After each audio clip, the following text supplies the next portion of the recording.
Retrouvez Dr M avec Masservie. Masservie, assurance vie, voyage, santé.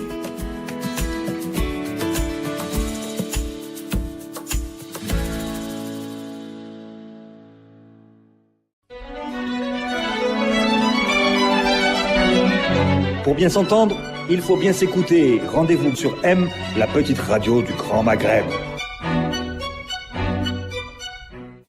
Bonjour à tous, ravi de vous retrouver pour un nouveau numéro de l'émission Dr M. Aujourd'hui, nous avons le plaisir de recevoir Dr Ben Bousseta, promoteur et directeur médical du centre de Sidi Abdallah de cancérologie.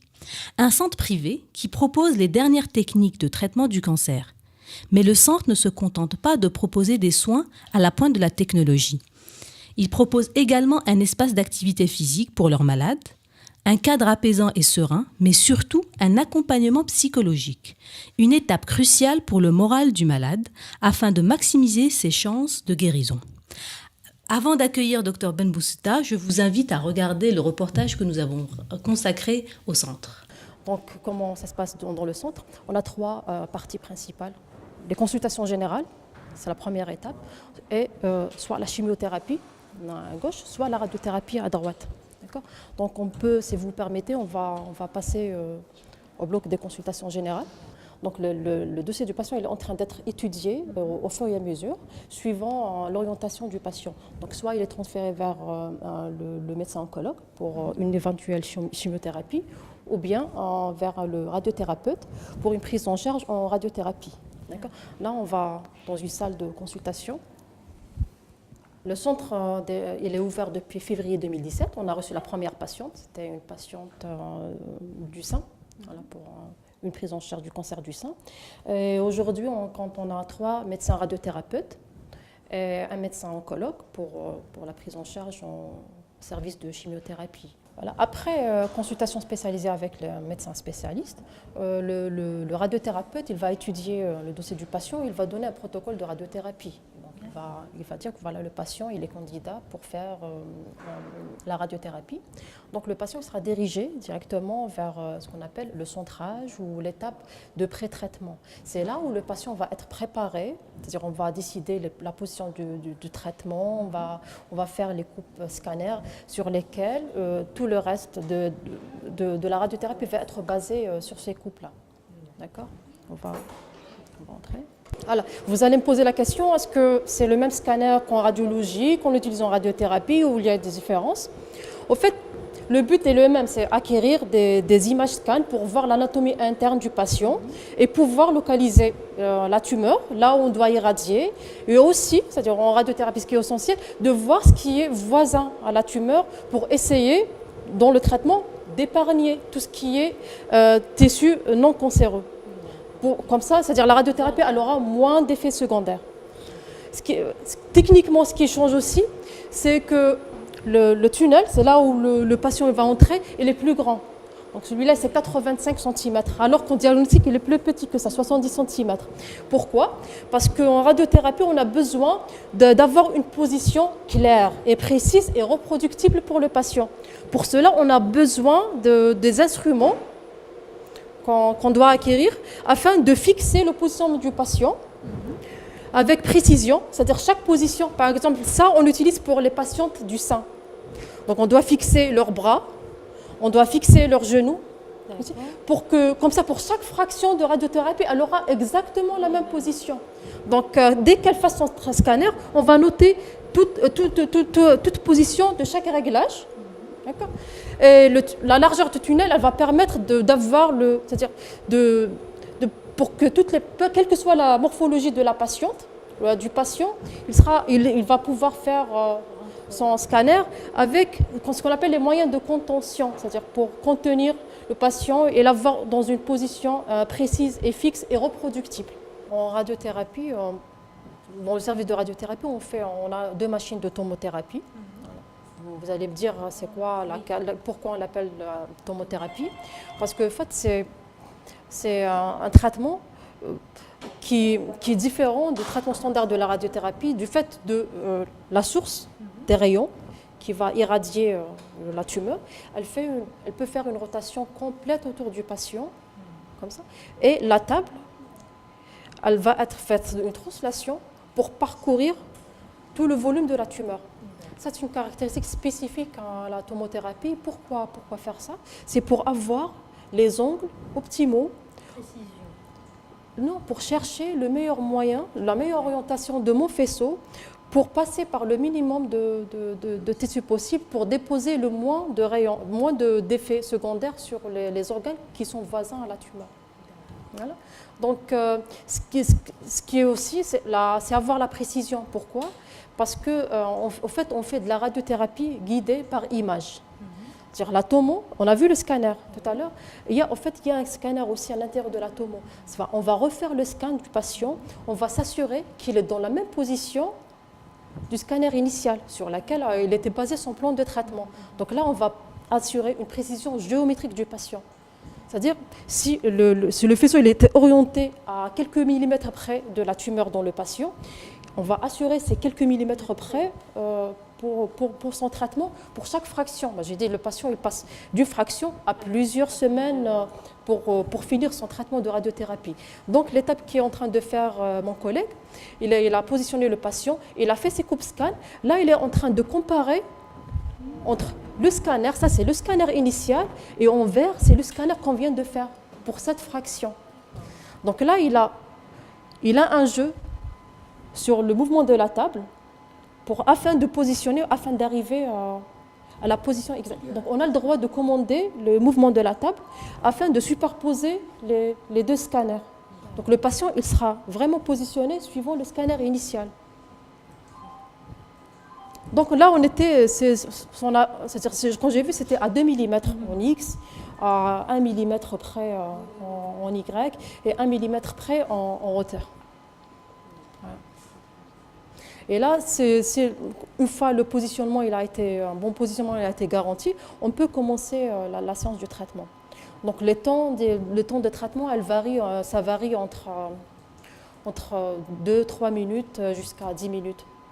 Si le volume de la tumeur il est grand, suivant le volume de la tumeur. Quelle est la valeur ajoutée de votre centre pour les patients? En général, ce qu'on a cherché, c'est améliorer la prise en charge du patient en radiothérapie, spécialement. On a essayé d'optimiser au maximum le temps que passe le patient au niveau de notre centre. On a essayé d'informatiser, que ce soit le dossier médical du patient et toutes les étapes qui vont suivre la prise en charge au niveau de notre centre. Pourquoi? Pour gagner du temps, pour éviter les erreurs et pour avoir une organisation homogène. Alors à la fin, donc, c'est le patient d'abord. Donc quand la patient vient pour demander un traitement en radiothérapie, on doit lui assurer la qualité de traitement avec une bonne précision de traitement et essayer de trouver à chaque fois une solution, quelle que soit la complexité de son cas. Après la visite du centre, tournons-nous vers notre invité, Dr Benbousseta. Merci d'avoir accepté notre invitation. Merci à vous de m'inviter. Avec grand plaisir. Maintenant, on voudrait savoir comment avez-vous l'idée de créer le centre de Sidi Abdallah? Comment avons-nous eu l'idée? Donc, d'abord, ce centre, je précise que je ne suis pas le seul promoteur. Je suis le promoteur avec mon ami, le professeur Yaker.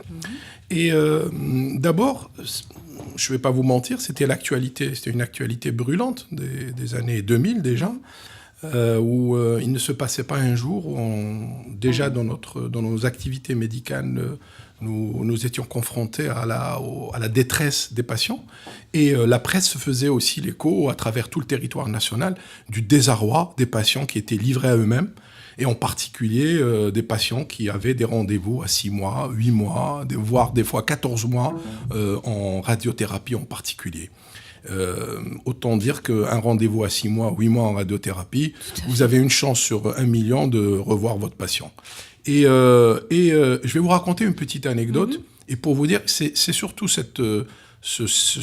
petit passage qui a forgé ma volonté d'ouvrir ce centre. On avait rencontré avec le professeur Yaker un ami qui était chef de service en radiothérapie, et dont je ne citerai pas le nom, et qui nous racontait comment tous les jours il affrontait les malades et qu'il était obligé de leur annoncer qu'ils avaient des rendez-vous à 6 mois, 8 mois, sachant que de toute façon, il avait très peu de chances de les revoir. Et à un moment donné, je lui ai quand même posé la question, je lui ai dit, mais excuse-moi, mais comment tu fais ? Comment tu arrives à... Comment vous avez réussi Et il à... m'a regardé les larmes aux yeux, et il m'a dit, tous les soirs, quand je rentre chez moi, j'ai envie de me suicider. Oh là là, c'est Voilà. terrible. Et ça m'a vraiment marqué. Oui, Je me c'est suis dit, terrible. c'est dramatique, c'est terrible. C'est quelque chose qui m'a vraiment, qui m'a vraiment touché au plus profond de moi-même et qui avait fini de me convaincre qu'il fallait à tout prix ouvrir ce centre. Ouvrir ce centre. Voilà. Très très bien. Bah, c'est très très bien. En fait, c'est l'expérience et c'est le contact humain, je pense. Voilà. Totalement. Le contact totalement, humain. Totalement. Et puis la réalité Tout à fait. du pays. Tout à fait. On ne va pas se raconter de ça là. Alors que c'est une maladie qui est en train de se soigner très très facilement maintenant de nos Écoutez, jours. aujourd'hui, dans le monde, on estime que 80% des malades cancéreux guérissent. Quand je parle de guérison, une guérison, on parle de guérison quand vous avez plus de 5 ans de rémission. Ah, Déjà. d'accord, Donc, ok. ce que je veux dire, c'est que vous pouvez avoir effectivement des rechutes de maladies, mais qui se soignent aussi aujourd'hui. Et vous avez des patients qui ont été traités de cancer et qui meurent d'autre chose, Voilà, c'est ça, d'une autre maladie. Donc, je veux dire, aujourd'hui, vraiment, aujourd'hui, le cancer est devenu une maladie. On parle de maladie chronique Ouais. aujourd'hui. D'accord. Voilà. Donc c'est pas une fatalité. C'est pas une fatalité. Très bien. Et votre équipe est constituée de combien de personnes au niveau de votre centre?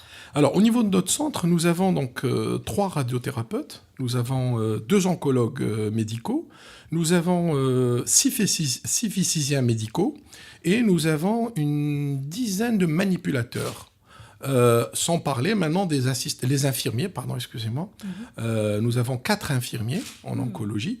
Nous avons aussi les assistants d'accueil. Je ne saurais vous dire. Ils sont et elles sont nombreuses. Je pense que vous les avez vus au centre. Nous avons aussi tout le personnel annexe, c'est-à-dire les techniciens de surface, les agents de sécurité. Grosso modo, nous sommes à peu près à, j'ai envie de dire, 80 personnes aujourd'hui. Ouais. 80 personnes. Ah non, j'ai pas vu 80 personnes. Ah, vous n'avez pas vu. Non, j'ai vu que les médecins. Le centre est assez grand. Allah Ibarak, d'accord, ok. Et quels sont les traitements que vous utilisez pour soigner aujourd'hui, vos patients? nous proposons bien sûr la radiothérapie avec une technologie de pointe qui est la tomothérapie, qui est la dernière technologie en radiothérapie. Je pense que vous avez eu l'occasion de le voir au centre. C'est une technologie d'une précision extrême et qui réduit considérablement les effets secondaires sur les patients. Donc, et le nombre aussi de séances. Absolument, tout à fait, qui nous permet de faire ce qu'on appelle le traitement fractionné. Par ailleurs, nous proposons aussi la curithérapie, qui est un traitement, qui est en fait une sorte de radiothérapie externe, de contact en fait. C'est-à-dire qu'on va directement au niveau c'est surtout les tumeurs gynécologiques. Hein. Et puis on a aussi l'oncologie médicale, ou plus connue sous le nom de chimiothérapie. Voilà. Okay, alors, à côté de ça, je ne sais pas si vous allez m'en parler ou si j'en parle, à côté de ça, nous offrons tout ce qui est soins de support. Parce que aujourd'hui, dans notre philosophie, nous avons conçu ce centre comme... nous avons voulu mettre ce centre aux standards internationaux. Les standards internationaux veulent aujourd'hui qu'on ne se contente pas seulement de soigner la maladie, de combattre la tumeur elle-même. Oui. C'est-à-dire que la tumeur... Elle touche une personne, je veux dire. Et il faut soigner la personne. Parce que la personne, en dehors du fait d'être atteinte par cette tumeur, elle subit des agressions psychologiques. C'est toute sa vie qui est bouleversée. Et en dehors de la personne, il y a aussi tout son entourage immédiat qui est bouleversé. Et ça, on a tendance à l'oublier. Et si on se contente seulement de soigner la personne, oui, ok, peut-être qu'on va arriver à le guérir de son cancer. Mais malheureusement... il rentre dans une zone de turbulence dans une dépression, qui peut lui être fatale par ailleurs. Tout à fait. Voilà. C'est-à-dire c'est un cercle vicieux. Après, le choc de la maladie peut entraîner une dépression et la dépression peut vraiment aggraver. On a vu beaucoup de familles exploser après des maladies de ce genre. Tout à fait. Beaucoup de familles ont explosé. Et ça, je veux dire, aujourd'hui, c'est dans le monde, dans les pays qui se respectent et qui... aujourd'hui, cette maladie est prise en charge dans son ensemble. Je veux dire, et les soins, ce qu'on appelle les soins de support, sont remboursés. Non seulement le traitement est remboursé par les sécurités sociales, mais les soins de support aussi le sont.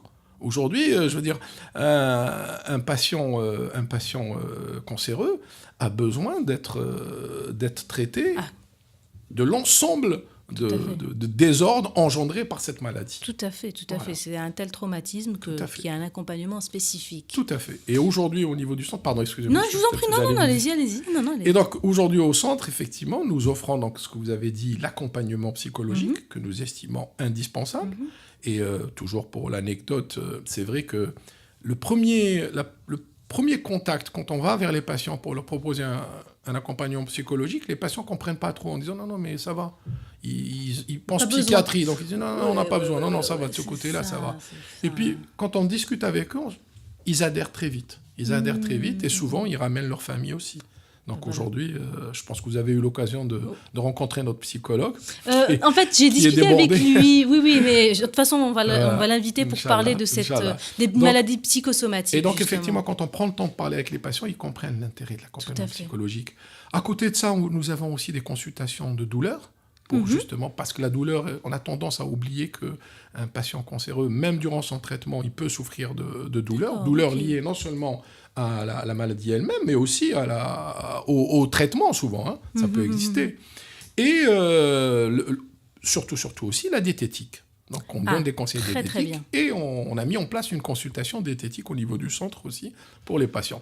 Donc, on essaye d'apporter le maximum d'activités ou de soins de support, sans oublier l'activité physique. Nous venons de mettre en place une salle de sport et nous proposons donc régulièrement à nos patients de venir faire du sport de manière adaptée.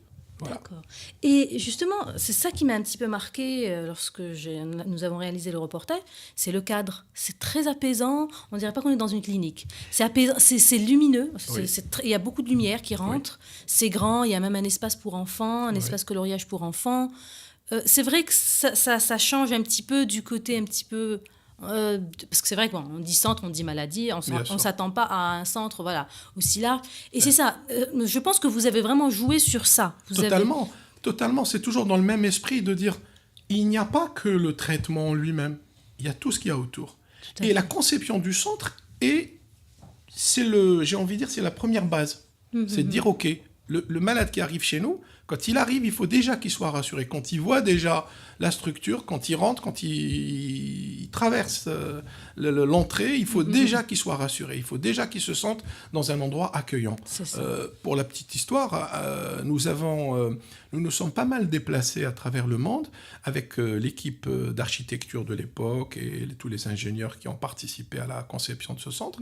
Et nous nous sommes appuyés des visites que nous avons faites et nous avons essayé on a compris en fait que la conception était très importante, que les circulations, l'accès à la lumière, tout ça était des points très importants dans le bien-être du patient et qui participaient largement à la réussite des traitements. Tout à fait. Voilà. D'ailleurs, apparemment, la forme c'est une forme... vous avez adapté, d'après votre site, c'est ce que j'ai lu, vous avez adapté pour que la lumière rentre... Où qu'on soit, profiter de la lumière du jour. Ne pas avoir... On a la chance d'être dans un pays où on a plus de 300 jours de soleil par an. Donc, il faut en profiter. Et il faut surtout que le patient, quand il arrive, qu'il ait l'impression aussi de ne pas d'être à l'extérieur, d'avoir la lumière du jour, de pouvoir profiter. Et c'est ce qu'on a fait, effectivement. On a pas mal joué sur les puits de lumière, voilà. En plus, à Sidi Abdellah, c'est un espace verdoyant. On est au milieu de collines verdoyantes. Tout à fait, c'est beaucoup plus agréable que de... C'est vrai. Et est-ce que vous proposez justement l'hébergement ? Alors, malheureusement, l'hébergement, je vais vous dire, je ne vais pas vous mentir, dès le départ, nous avions, sur l'assiette de terrain, nous avions conçu une unité d'hébergement. D'accord. Et puis ensuite, malheureusement, le budget initial a été largement dépassé de la construction du centre. Et nous avons décidé d'abord de démarrer le centre et de voir ensuite, en fonction des demandes, comment on allait... Parce que l'hébergement, ça veut dire... C'est un autre métier. Ce n'est plus de la médecine. J'ai envie de dire, c'est de l'hôtellerie. Donc, à la limite, on aurait voulu, et on a même eu des contacts avec certains investisseurs pour essayer de leur vendre cette unité d'hôtellerie. Et donc, aujourd'hui, nous sommes en train l'activité est en train on a commencé donc en février 2017, l'activité est en train d'augmenter, et on est en train de, doucement, effectivement, de recenser les demandes pour voir si l'unité d'hôtellerie pourrait être intéressante pour un Tout à éventuel investisseur.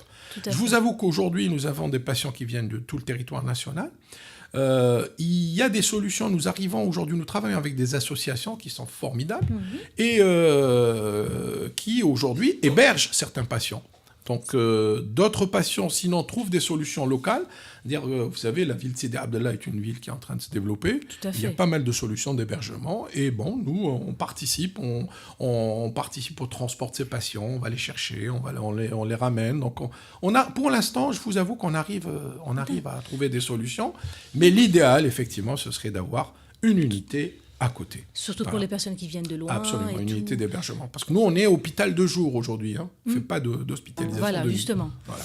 Est-ce que vous pouvez nous parler de l'association, justement? C'est quelle association? Alors, il y en a plusieurs. Je pense que le docteur Ferraoun pourra vous en parler mieux que moi. D'accord. Mais je sais qu'il y a l'association LML. Nassima, Mhm.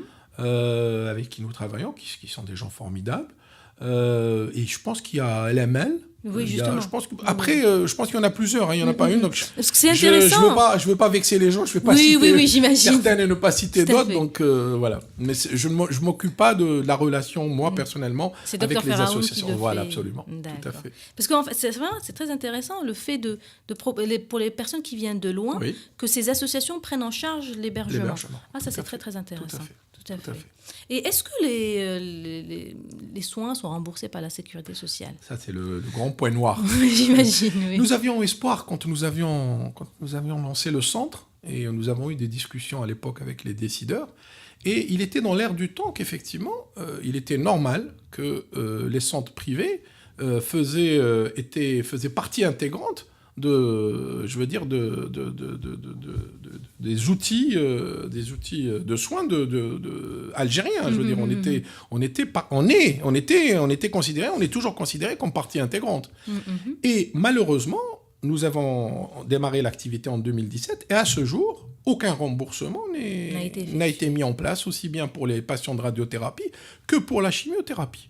Alors, la chimiothérapie, c'est encore pire parce que la chimiothérapie, il y a des médicaments qui ne sont pas chers, mais il y a des médicaments aussi. La thérapie ciblée, les dernières thérapies coûtent, des prix totalement excessifs que je n'oserais même pas, vous donner Mais il y a quand même un gros problème aujourd'hui, c'est que ces médicaments sont importés par la pharmacie centrale, qui les distribue gratuitement aux hôpitaux, et nous, par contre, on est obligé de les acheter.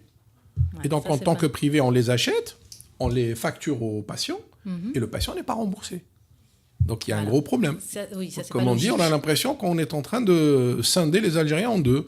Une partie d'Algériens qui va avoir droit à des médicaments gratuits, une autre partie qui va soigner dans le privé, qui, elle, doit payer plein pot. Il y a toujours, le privé, c'est ça qui est... Ça, c'est terrible. Alors qu'on est tous égaux face à la maladie. On fait partie intégrante de l'arsenal thérapeutique aujourd'hui en Algérie. On participe à la lutte anti-cancer. Le plan cancer qui a été fait par le professeur Zitouni était excellent. Il est toujours excellent. Malheureusement, je crois qu'il s'arrête en 2019. Et il avait prévu le partenariat public-privé. Malheureusement, il n'a jamais été mis en place. Et j'assure qu'aujourd'hui, il y a encore des endroits où on donne des rendez-vous à 6 mois en radiothérapie. Alors que nous, on s'engage chez nous à prendre en charge les patients en 1 semaine. Voilà, une semaine, 10 jours maximum. C'est notre défi aujourd'hui, de les prendre en charge le plus tôt possible. Donc voilà, je profite ici pour un appel aux décideurs pour dire c'est l'espace pour... permettez à ces patients d'être remboursés. D'autant plus que si on va sur l'aspect économique, aujourd'hui j'affirme que le coût de nos traitements aujourd'hui, et je défie quiconque de venir voir et je suis prêt à leur faire la démonstration, que nos traitements coûtent moins cher que dans le public. Parce que quand on dit médecine gratuite, l'État paye aujourd'hui. L'État paye les médecins, l'État paye les traitements, les médicaments, l'État paye les machines, l'État paye la maintenance des machines. Donc ça a un coût, ce n'est pas gratuit. Donc aujourd'hui, nous sommes en mesure de dispenser des traitements moins chers que dans les hôpitaux. Et ça, j'en suis certain. C'est une certitude. Pour vous donner un exemple, pour vous dire comment on a adapté quand même nos traitements, aujourd'hui, la technologie dont vous parlez, qui est la tomothérapie, qui est une technologie de pointe, pour vous donner l'exemple de la France que je connais bien, la tomothérapie existe dans tous les grands centres académiques. Parce que c'est une technologie de pointe Et c'est une technologie, c'est des machines qui sont chères. Donc les privés aujourd'hui n'ont pas encore ces machines-là en France, sauf peut-être une, qui est la clinique Hartmann, à mon sens. Mais sinon, autrement, aucune clinique privée aujourd'hui n'a la tomothérapie en France. Pour vous donner un exemple de prix, le coût d'une séance radiothérapie conventionnelle dans un centre public français coûte aux alentours de 200 €. Le coût d'une séance de tomothérapie coûte 800 €. Voilà, donc c'est 4 fois plus cher. Ah oui, d'accord. Aujourd'hui, nous, en Algérie, on a pris l'engagement que la tomothérapie serait au même niveau que toutes les autres pour permettre à nos concitoyens d'avoir accès à cette thérapeutique de soins. Il n'y a pas de raison qu'il n'ait pas accès. Mais nous, on a fait l'effort qu'il fallait pour réduire au maximum les coûts, mais on aimerait bien qu'on ait un petit coup de pouce aussi de l'État et qui soulage un peu tous ces patients qui viennent se soigner chez nous. Justement, et vous, combien de patients vous avez soignés jusqu'à présent ? Alors aujourd'hui, je peux dire qu'en tout, entre la radiothérapie et l'oncologie médicale, on doit être à peu près à 800 patients. Oh, d'accord. Voilà. Ah oui, d'accord. En une année et demie. Une année. Non, je parle de l'année 2018. Oui, tout à fait. Oui, 2017, je n'ai pas les statistiques, mais 2018, je les ai et je sais on est aux alentours de 800 patients. 800 patients. Voilà. D'accord, ok. Maintenant, revenons à l'accompagnement psychologique. Vous avez donné un aperçu, justement. Et je voudrais savoir, au moment où le patient arrive et quand il y a le diagnostic, quand il se fait soigner, est-ce que vous lui proposez automatiquement des séances de sport, l'accompagnement? Vous m'avez dit que voilà, ils étaient réticents, mais ce que je voudrais savoir, est-ce que c'est obligatoire? Ah non, c'est pas obligatoire. La diététique, le sport. Non. Voilà. C'est quelque chose. C'est des soins ce qu'on appelle des soins de support par ailleurs, mais c'est totalement à la discrétion du patient, je veux dire. D'accord. En fonction de ses. Alors, c'est vrai que beaucoup de gens, malheureusement, encore ont du mal à franchir ce On aimerait cap. bien sensibiliser les auditeurs et les téléspectateurs à ça, justement. Quelle est l'importance d'accompagner un traitement avec du sport et avec une bonne diététique? On aimerait bien connaître... Écoutez, c'est un fait avéré aujourd'hui. Toutes les études scientifiques le prouvent. Aujourd'hui, le sport on ne va pas dire que c'est le sport qui guérit le cancer, mais le sport participe. Le sport... On a vu que le sport permettait une meilleure guérison déjà, et que même l'activité sportive après le traitement permettait de diminuer le risque de récidive. Donc ça, c'est les études existent. Vous pouvez aller sur Internet, taper sport cancer et vous verrez. On n'invente rien. Donc c'est avéré. Après, la diététique, il est évident que la diététique, aujourd'hui, quand on parle des facteurs cancérigènes, on est pratiquement sûr aujourd'hui que la diététique a une raison, est une des causes de certains cancers.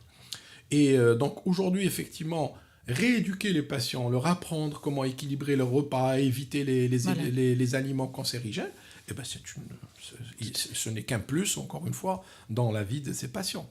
Très bien. Et par rapport... est-ce que les personnes qui proposent des séances de sport, c'est des bénévoles ou bien s'ils font partie intégrante du centre? Pour l'instant, ils font partie intégrante du centre, mais effectivement, aujourd'hui, on est en train de travailler avec les associations pour qu'on puisse... parce qu'il est clair que ce n'est que le bénévolat qui pourra... Parce que pour l'instant, il n'y a pas beaucoup de monde encore qui adhère, mais on espère, Inch'Allah, que les gens comprendront l'intérêt de tous ces soins de support. Et quand ils adhéreront, on espère qu'effectivement, il y ait des bénévoles, que ce soit même des clubs sportifs ou... Vous pouvez lancer un appel, d'ailleurs, c'est l'occasion. Oui. Les clubs sportifs, s'ils peuvent nous déléguer un coach une fois par mois, je veux dire, qui peut animer une séance, ce serait génial, ce serait formidable. Pareil pour tout ce qui est...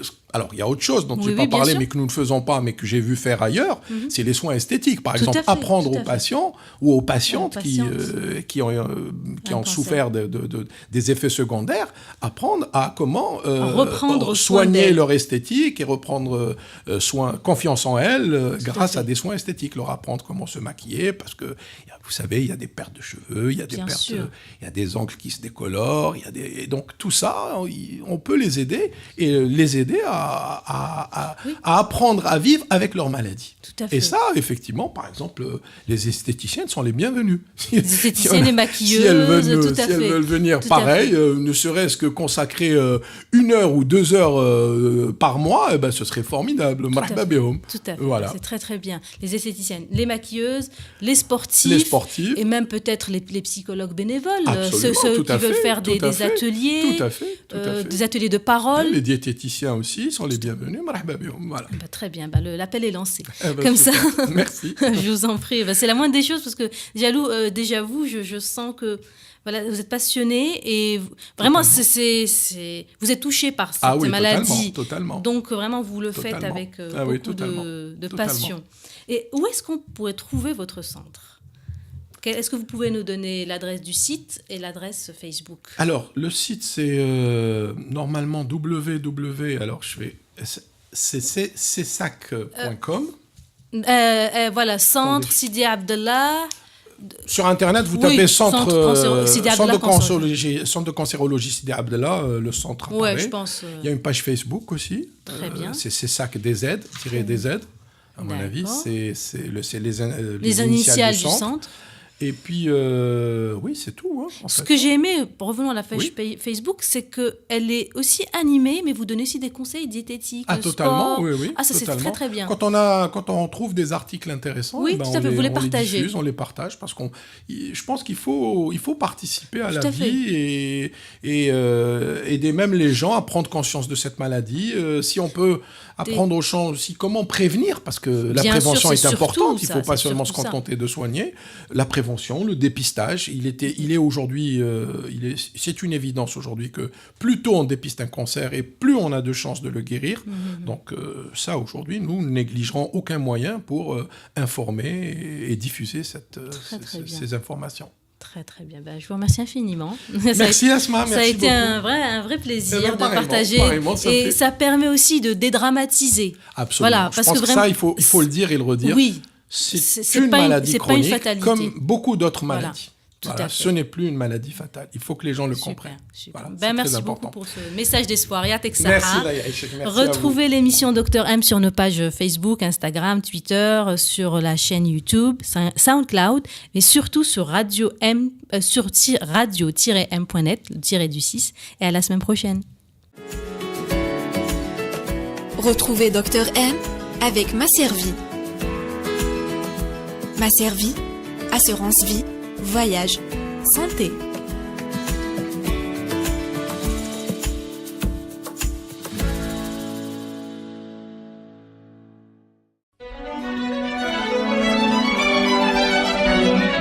Pour bien s'entendre, il faut bien s'écouter. Rendez-vous sur M, la petite radio du Grand Maghreb.